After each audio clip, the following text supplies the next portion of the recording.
প্রতিবাদ জানাচ্ছি বন্ধুগণ।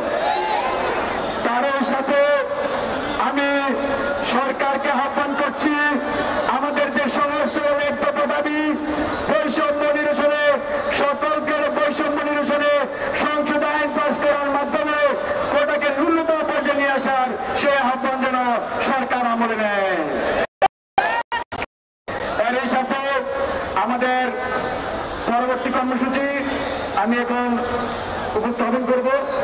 আগামীকাল আমাদের সকল বিশ্ববিদ্যালয় ও জেলায় জেলায় অনলাইন অফলাইন প্রতিনিধি বৈঠক হবে এবং বিকাল 6টায় আমরা আমাদের পরবর্তী কঠোর কর্মসূচি নিয়ে একটি প্রেস ব্রিফিং করব।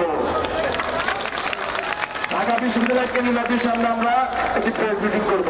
এই বাধা দিয়ে আন্দোলন হামলা করে, আন্দোলন ভয় দেখিয়ে আন্দোলন বাধা দিলে বাধা দিলে